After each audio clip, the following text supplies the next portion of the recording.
Oi pessoal, meu nome é Gena, tenho 28 anos e resolvi compartilhar minha história aqui, com vocês. Às vezes ainda parece um pesadelo distante, mas tudo aconteceu há poucos anos, em um momento que eu achava que minha vida estava perfeitamente no lugar. Na época, eu estava casada há 3 anos com Marcos, o homem que acreditava ser meu parceiro ideal em todos os sentidos. Nós nos conhecemos na faculdade, compartilhávamos sonhos e ambições, e construímos uma relação que, para quem visse de fora, parecia sólida e cheia de companheirismo. Eu trabalhava duro na minha própria empresa online, e aos poucos, comecei a ver meu negócio crescer de uma forma que jamais imaginei. Sentia que estávamos prontos para conquistar o mundo juntos. Lembro que os primeiros anos de casamento foram tranquilos e até felizes. Eu sempre me orgulhei de ter levantado minha empresa sozinha e conseguir faturar uns $30 mil por mês era um sonho. Com o Marcos, eu pensava que ele entendia o peso de cada conquista e o trabalho necessário para manter a nossa vida confortável. Ele me apoiava, mostrava estar presente e fazia planos comigo sobre o futuro que teríamos. Eu acreditava que estávamos juntos de verdade, crescendo como casal e como parceiros de vida. Mas, agora que olho para trás, vejo que muitas coisas que ele falava e fazia tinham um tom diferente, algo que eu ignorei e que talvez fosse um aviso do que estava por vir. As coisas começaram a desandar mesmo quando Marcos perdeu o emprego, e isso, na época, parecia uma fase ruim que qualquer um pode enfrentar. Eu não me importei em ser a única a sustentar a casa. Afinal, sempre acreditei que um casal deve se ajudar e superar as dificuldades juntos. No começo, ele demonstrava gratidão, mas logo as coisas mudaram. Eu assumi todas as contas, pagava o financiamento da casa, cobria as despesas básicas e ainda tentava economizar para realizar nossos projetos. O que antes era companheirismo, passou a ser uma divisão injusta e que pesava apenas sobre mim. Ele começou a evitar o assunto de trabalho, e sempre que eu falava sobre ele procurar algo, desviava ou mudava de conversa, como se a responsabilidade de sustento tivesse que ser minha. Foi nesse período que a mãe dele, Patrícia, passou a se envolver mais em nossa vida. Patrícia, uma mulher de personalidade forte, na casa dos 50, se mostrou um grande desafio desde o começo, mas eu sempre tentei ser compreensiva. Ela nunca escondeu que tinha uma visão tradicional do que significava ser esposa e fazia questão de me ensinar o que, segundo ela, seriam as minhas obrigações. Na época, eu vi aquilo com paciência e até achava engraçado. Mas, com o tempo, comecei a perceber que ela estava se intrometendo em todos os aspectos da nossa vida, especialmente nas nossas finanças. Como eu era a responsável pelo dinheiro, Patrícia via isso como um direito de pedir e exigir o que quisesse, e o Marcos parecia não ver nenhum problema nisso. O que antes eram comentários casuais começaram a se tornar cobranças mais diretas. Patrícia sempre achava uma forma de fazer parecer que eu devia algo a ela e ao Marcos, como se a minha função fosse atender às necessidades da família. Com o tempo, ela passou a pedir pequenos valores, algumas centenas para ajudar com coisas fúteis, como um dia no spa ou um presente que ela queria. No começo, para manter a paz, cedia a algumas dessas pequenas exigências, acreditando que, assim, teria uma boa relação com ela. Mas agora, revendo tudo, vejo que ceder foi um erro que deu espaço para a manipulação que só cresceu com o tempo. Depois de um tempo, os pedidos da Patrícia começaram a aumentar de uma forma que eu jamais imaginei. O que antes eram algumas centenas de dólares para um spa ou uma bolsa nova logo se transformou em exigências mais caras, como viagens e presentes para Marcos. Ela sempre usava o argumento de que isso fortaleceria os laços familiares e que eu podia arcar com esses pequenos luxos. A cada pedido, eu sentia uma pressão velada. Era como se eu tivesse uma obrigação moral de dizer sim, e o Marcos apenas observava, sem jamais me defender. Ele falava que isso mantinha a paz e que, no fim das contas, eu devia aceitar aquilo como parte de estar casada com ele. Eu, querendo evitar brigas, acabei cedendo mais do que deveria. Com o tempo, a sensação de ser usada foi se tornando cada vez mais sufocante. As exigências de Patrícia iam ficando maiores e menos razoáveis. Em vez de pedir um valor pequeno, ela começou a sugerir coisas absurdas, como financiar uma viagem de luxo para ela e o Marcos, para que eles pudessem se reconectar.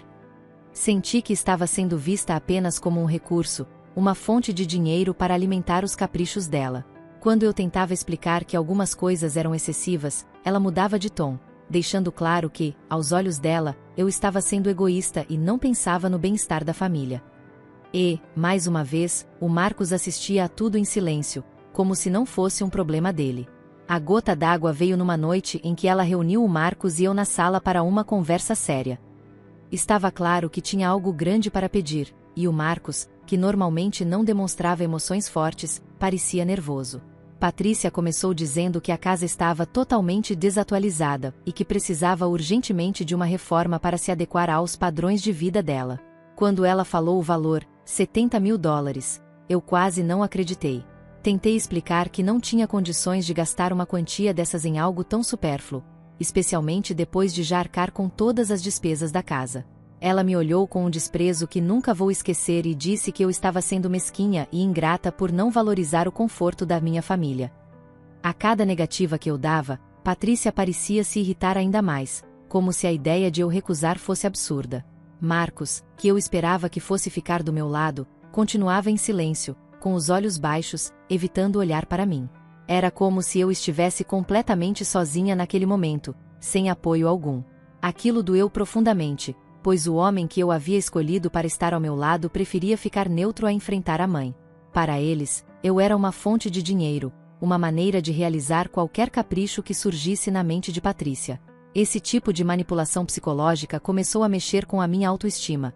Eu estava começando a me questionar se eu realmente era a pessoa errada por não querer contribuir com tudo que eles pediam. No fundo, comecei a perceber que o respeito e a gratidão que Marcos e Patrícia demonstravam no início eram uma fachada. Eu não era vista como uma parceira, mas sim como uma provedora. Quando finalmente deixei isso claro naquela noite, dizendo que não financiaria uma reforma desnecessária, Patrícia explodiu. O que antes era manipulação se tornou uma ameaça direta, e o ambiente, que já era pesado, se transformou em um lugar de hostilidade pura. Saí daquela conversa me sentindo emocionalmente exausta, mas com uma convicção nova. Eu não ia permitir que eles continuassem me usando daquela forma. Aquela noite foi o ponto de virada. Quando eu recusei firmemente a ideia de gastar $70.000 em uma reforma que nem fazia sentido, Patrícia simplesmente perdeu o controle. Ela ficou em pé, seus olhos brilhando de raiva, e começou a me acusar de ser egoísta, mesquinha e até ingrata. Eu senti uma mistura de medo e incredulidade ao ver até onde ela estava disposta a ir para me fazer ceder. Olhei para o Marcos, esperando que ele finalmente me defendesse ou ao menos pedisse para a mãe dele se acalmar. Mas ele apenas ficou ali, sentado no sofá, olhando para o chão, incapaz de sequer levantar a cabeça. Foi um silêncio que me atingiu como um soco no estômago, e percebi que eu realmente estava sozinha. Foi tudo muito rápido. Antes que eu pudesse reagir, Patrícia se virou e pegou um taco de beisebol que estava encostado na parede da sala. Naquele momento, não entendi o que estava acontecendo. Parecia que tudo estava em câmera lenta, mas também rápido demais. Ela se aproximou de mim com o taco na mão e, sem dizer uma palavra, o levantou e desceu com toda a força contra o lado do meu rosto. A dor foi instantânea e avassaladora, e eu caí para trás, tentando entender como aquilo podia estar acontecendo. A sala girava, e lágrimas escorriam pelo meu rosto enquanto eu me segurava na parede para não cair completamente. Eu só conseguia pensar: como as coisas chegaram a esse ponto? Ainda segurando o taco, Patrícia gritava coisas que eu mal conseguia processar, mas o tom dela estava cheio de ódio e desprezo. Eu estava atordoada demais para responder, apenas tentando me manter de pé e protegendo o rosto com as mãos.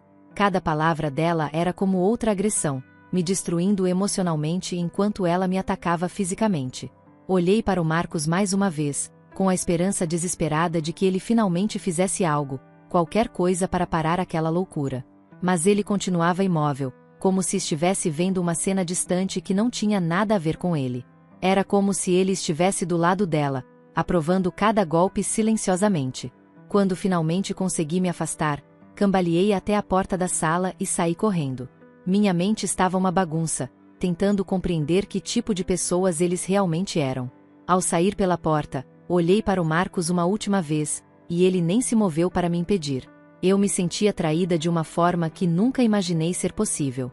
Fui embora daquela casa carregando não só a dor física do ataque, mas também o peso de perceber que todo o amor e apoio que achei que tinha eram ilusões. Era um vazio imenso, uma sensação de perda da minha própria identidade, pois aquela relação tinha me transformado em alguém que eu mal reconhecia. Quando cheguei na casa dos meus pais, Meu rosto machucado era uma evidência clara do que havia acontecido, mas a dor no meu coração era algo que ninguém podia ver. Minha mãe me abraçou com força, tentando me acalmar, mas eu sabia que precisava de mais do que palavras de conforto. A agressão física havia rompido qualquer laço que eu ainda achava que tinha com aquela família. Marcos e Patrícia haviam me mostrado quem eram realmente, e eu sabia que minha vida nunca mais seria a mesma. Decidi ali, naquele momento, que nunca mais deixaria ninguém me tratar como se eu fosse nada, e que faria tudo para recuperar o controle sobre a minha vida. Assim que consegui escapar daquela casa e cheguei à casa dos meus pais, senti um alívio imediato, como se uma tonelada de peso tivesse saído dos meus ombros. Mas o choque e a dor ainda estavam lá, latentes. Meus pais ficaram horrorizados quando viram o estado em que eu estava, especialmente o machucado no meu rosto e o olhar assustado que não conseguia esconder. Minha mãe me segurou em um abraço apertado, e, pela primeira vez em muito tempo, senti que estava em um lugar seguro, cercada por pessoas que realmente se importavam comigo. Eles me fizeram prometer que nunca mais voltaria para aquele ambiente tóxico e que fariam de tudo para me apoiar, o que foi um consolo enorme naquele momento de dor e desespero. Nos dias seguintes, cada detalhe da agressão e dos abusos sofridos passavam pela minha cabeça, como um filme repetido. A dor física foi diminuindo, mas as feridas emocionais só pareciam se aprofundar. Cada lembrança me mostrava o quanto eu tinha sido manipulada e abusada, tanto financeiramente quanto emocionalmente. Eu havia sustentado aquela casa, me dedicado ao Marcos e à Patrícia, acreditando que estava construindo algo com um parceiro. Porém, o que recebi em troca foi indiferença e violência. Não era justo que eu fosse a única a sofrer as consequências de toda aquela história, e foi então que decidi que precisava fazer algo para recuperar minha dignidade. Ficar em silêncio e aceitar o que aconteceu não era uma opção. A ideia de iniciar um processo legal contra o Marcos e a Patrícia não foi fácil. Confesso que, no começo, senti um medo enorme. E se eles tentassem me intimidar? E se as pessoas não acreditassem na minha história? Mas, por outro lado, eu sabia que tinha provas, testemunhos e, acima de tudo, minha própria verdade. Comecei a reunir tudo o que podia: mensagens, registros de transações financeiras, fotos das minhas lesões, e até testemunhas que podiam confirmar o comportamento abusivo de ambos. Cada papel e cada evidência que eu conseguia eram como uma peça de uma armadura que me ajudava a recuperar minha força e a enfrentar essa batalha. Com o apoio dos meus pais e de um advogado experiente, dei início ao processo. Nós entramos com uma ação de divórcio, e junto dela, uma acusação formal de abuso financeiro e violência física. Meus pais estavam ao meu lado em cada reunião, e isso me dava a coragem necessária para seguir adiante, mesmo quando tudo parecia assustador. Eu sabia que enfrentaria muitos obstáculos, que Marcos e Patrícia poderiam tentar manipular a situação. Mas, pela primeira vez em muito tempo, senti que estava tomando as rédeas da minha própria vida. Esse processo não era apenas uma busca por justiça, mas também uma forma de retomar a autonomia que havia perdido. Enquanto o processo avançava, fui percebendo a importância de me posicionar e lutar pelo meu direito de ser tratada com respeito. Ver meu nome nos documentos judiciais, sabendo que estava ali reivindicando minha liberdade, me deu uma sensação de empoderamento que eu nunca havia sentido antes. Marcos e Patrícia haviam tirado muito de mim, mas agora era eu quem decidia até onde isso ia chegar. Estava disposta a enfrentar o que viesse, porque sabia que não estava mais sozinha e que essa luta era não só por justiça, mas também pelo meu próprio renascimento. Não demorou muito para que Marcos e Patrícia tentassem se reaproximar, usando as mesmas táticas manipuladoras de sempre. Primeiro, recebi uma ligação do Marcos, algo que eu já estava esperando, mas não sabia bem como reagiria ao ouvir a voz dele novamente. Ele começou com um tom mais suave, quase arrependido, dizendo que queria conversar e explicar tudo. Tentava me convencer de que o ataque de Patrícia tinha sido um momento de descontrole e que ele ficou sem saber o que fazer. A cada palavra que ele dizia, eu sentia um misto de raiva e pena. Ele ainda achava que podia resolver tudo com desculpas, como se aquele golpe de taco de beisebol fosse algo que pudesse ser perdoado tão facilmente. Em uma tentativa mais desesperada, Marcos disse que a família dele sentia minha falta e que poderíamos superar tudo isso juntos, deixando o passado para trás. Ouvir isso foi quase surreal. Que família ele estava falando? A mesma que me tratou como um banco ambulante e que virou as costas quando eu mais precisei? Senti meu coração se endurecer, como uma defesa natural contra a manipulação que ele tentava usar. Eu sabia que cada palavra que ele dizia era cuidadosamente escolhida para me fazer sentir culpa e dúvida, mas dessa vez, estava mais forte. Era como se finalmente eu pudesse enxergar por trás da máscara, ver as intenções verdadeiras de cada uma das suas frases calculadas. Depois que Marcos percebeu que eu não cederia tão facilmente, Patrícia resolveu entrar na jogada. Ela apareceu na casa dos meus pais um dia, sem avisar, e tentou me convencer de que estava arrependida e que, no fundo, tudo o que fez foi por amor à família. Suas palavras vinham carregadas daquela doçura falsa que eu aprendi a reconhecer bem. Ela disse que estava envergonhada de suas ações, mas, ao mesmo tempo, insistia que não podia deixar a imagem da família ser manchada por um processo judicial. Aquilo era um jogo para ela, e eu sabia disso. Ao invés de admitir seus erros, ela tentava inverter a situação, tentando me fazer acreditar que eu era a vilã da história por expor o que eles me fizeram. Dessa vez, eu não me deixei abalar. Falei com ela com uma firmeza que não sabia que possuía, deixando claro que nada do que ela dissesse me faria desistir do processo. Disse que precisava proteger minha independência, meu próprio futuro, e que seguir com o divórcio e a ação judicial era a única forma de fazer isso. Ver o rosto dela se contorcer de raiva e desapontamento foi quase libertador. Ela tentou me fazer sentir culpada, insinuando que eu estava destruindo a família e que ninguém mais confiaria em mim depois disso. Mas, naquele momento, percebi que a única coisa que estava destruindo era a falsa imagem de uma família que nunca existiu de verdade.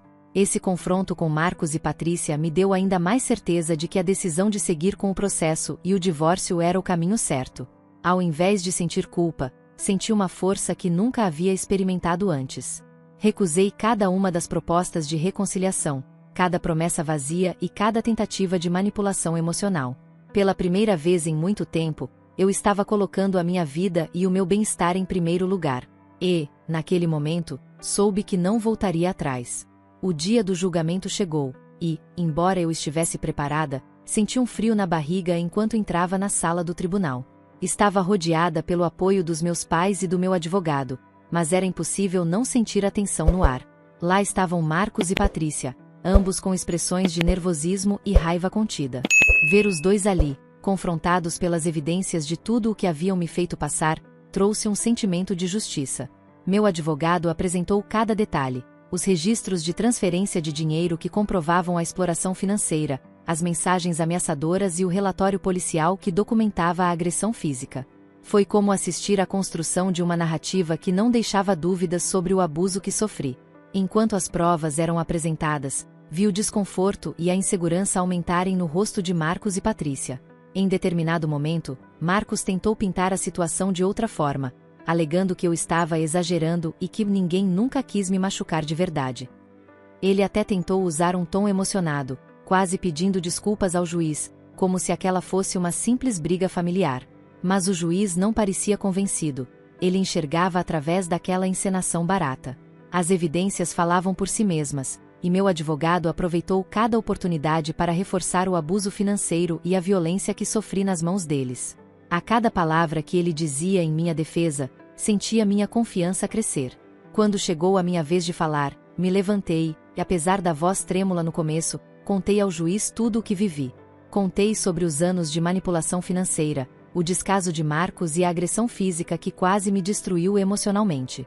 A sala estava em silêncio, e eu sabia que cada palavra que saía da minha boca era um passo em direção à liberdade.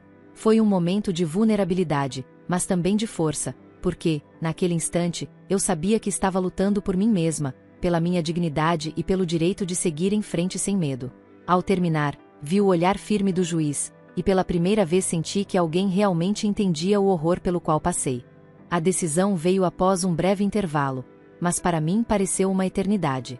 Quando o juiz anunciou que eu teria a posse total da casa e que o divórcio seria concedido, uma onda de alívio e emoção tomou conta de mim. Além disso, ele emitiu uma ordem de restrição contra Marcos e Patrícia, proibindo qualquer contato ou tentativa de aproximação. Saber que estavam legalmente impedidos de se aproximar foi uma vitória enorme. Aquela ordem de restrição era uma garantia de que eu finalmente poderia viver sem a sombra das ameaças e intimidações que me assombravam. Era a proteção que eu precisava para reconstruir minha vida sem olhar para trás. Ao sair do tribunal, Senti como se estivesse respirando pela primeira vez em muito tempo. Meus pais me abraçaram, visivelmente emocionados, e percebi que aquele era o encerramento de um ciclo doloroso. Marcos e Patrícia foram derrotados, suas tentativas de manipulação expostas diante de todos. Enquanto eles deixavam a sala, vi o olhar furioso de Patrícia e a expressão abatida de Marcos, mas nada disso me afetou. Eu estava livre, finalmente. Sabia que a partir dali começava uma nova fase da minha vida, uma fase onde eu era dona de mim mesma, da minha casa e do meu futuro. Voltar para casa, agora totalmente minha, foi como pisar em um território novo, mesmo que tudo me fosse familiar. Cada canto, cada parede parecia diferente, como se aquela casa tivesse ganhado um novo significado. Ela não era mais uma lembrança dos abusos e do sofrimento que vivia ao lado de Marcos e Patrícia. Era agora um símbolo da minha liberdade, da minha resistência. Comecei a redecorar tudo, colocando objetos e cores que refletiam quem eu realmente era.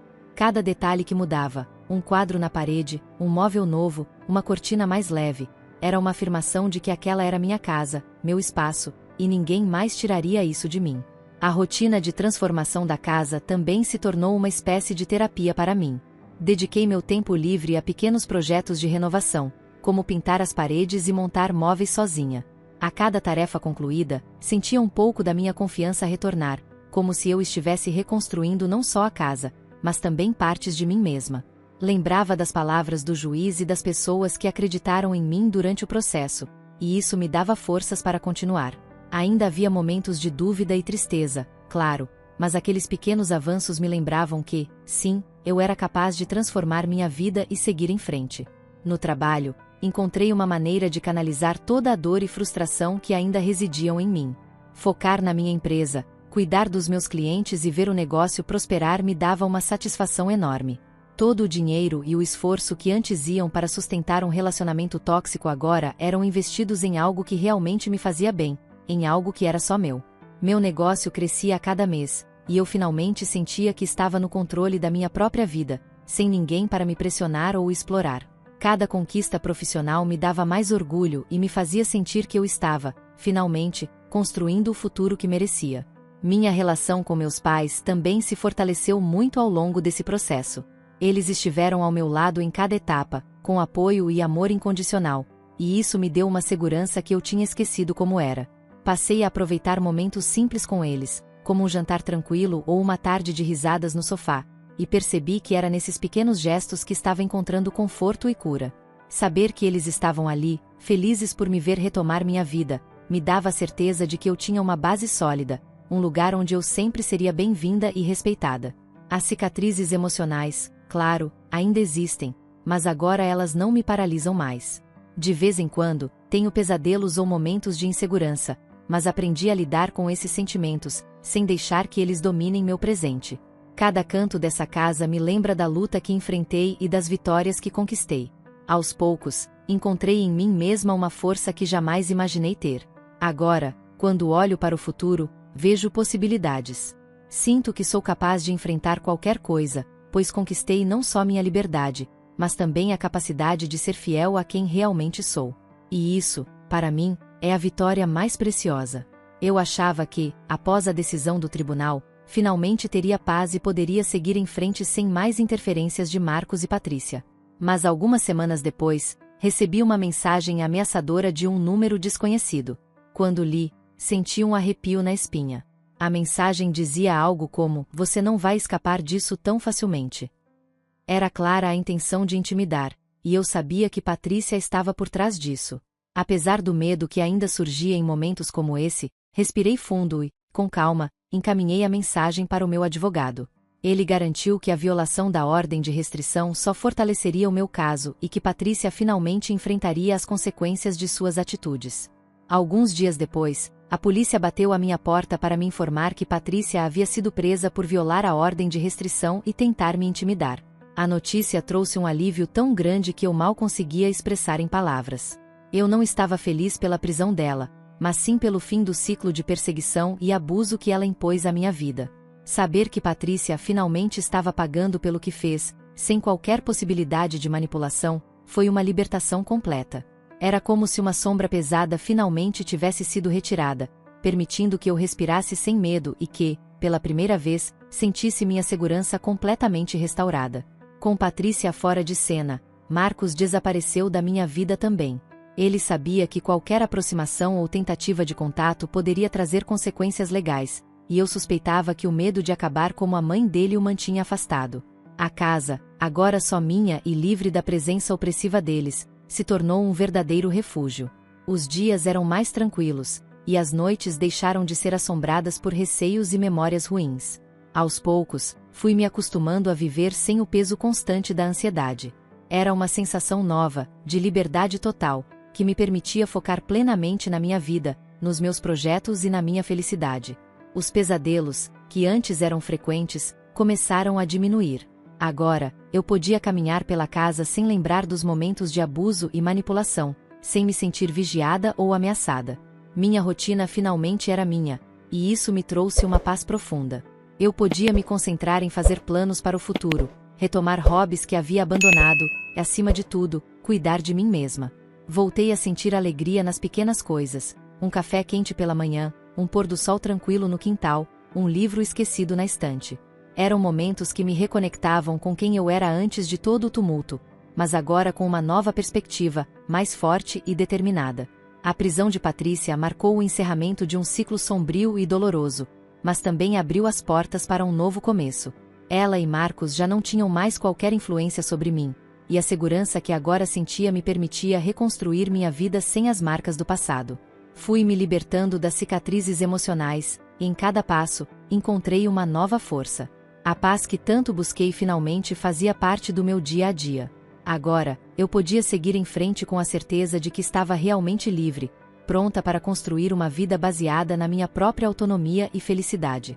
Quando olho para tudo o que passei, sinto uma mistura de incredulidade e gratidão. Houve momentos em que pensei que nunca escaparia daquele ciclo de abuso, que talvez fosse mais fácil desistir e simplesmente aceitar. Mas hoje sei que cada passo que dei em direção à minha liberdade foi uma vitória que valeu a pena.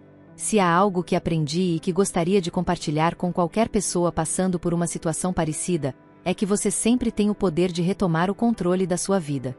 Nunca é tarde para lutar pelo respeito e dignidade que você merece. Se você se sente perdida ou sem forças, saiba que dentro de você existe uma força imensa, muitas vezes adormecida, mas pronta para emergir quando você mais precisa. Superar o que vivi não foi fácil, e o caminho não foi linear. Houve dias bons, mas também dias difíceis, em que as cicatrizes pareciam doer mais e as lembranças me faziam duvidar de mim mesma. A recuperação é um processo longo e cheio de altos e baixos, mas isso faz parte do crescimento. A liberdade que conquistei não é apenas física. Ela é emocional, mental e espiritual. Eu precisei me reconectar comigo mesma, descobrir quem eu era sem o peso da manipulação e do abuso. Essa jornada de autodescoberta me ensinou que a verdadeira independência vai além de bens materiais ou distâncias físicas. Ela está em escolher por mim mesma, em saber meu valor e em nunca mais aceitar menos do que o respeito que todos merecemos. Aos poucos, minha dor se transformou em algo mais forte, algo que me motivou a ajudar outras pessoas. Descobri que, ao compartilhar minha história, posso oferecer um pouco de luz a quem está passando pela mesma escuridão que eu enfrentei. Quero que minha experiência sirva como um lembrete de que a justiça é possível, que você não precisa aceitar ser vítima e que sempre há recursos e pessoas dispostas a apoiar. Não é fácil expor tudo o que vivi, mas se isso ajuda alguém a enxergar uma saída, então tudo isso já valeu a pena. Cada uma de nós merece viver em paz, com segurança e respeito, sem o peso do medo e da opressão. Se você está passando por algo semelhante, eu te encorajo a buscar ajuda, a não ter medo de denunciar, a acreditar na sua força. Haverá pessoas que tentarão te fazer sentir que você está errada ou que exagera. Ignore-as. Sua segurança, sua paz e sua felicidade são tudo o que importa. E, principalmente, você não está sozinha. Há redes de apoio, profissionais e familiares prontos para ajudar a recuperar sua independência. Eu sei que não é fácil, mas o primeiro passo é sempre o mais importante. Depois disso, cada avanço será uma vitória, cada conquista uma prova de que você é capaz. Hoje, olho para minha vida e vejo uma liberdade conquistada com muito suor e lágrimas, mas também com uma força renovada. Sou a prova viva de que é possível sobreviver ao abuso e florescer novamente. Espero que minha história inspire você a se valorizar, a se proteger e a nunca desistir de lutar pela sua própria felicidade. Você merece uma vida plena, digna e livre. E sempre que precisar de coragem, lembre-se de que existe uma força enorme dentro de você, esperando o momento certo para te guiar em direção ao seu renascimento.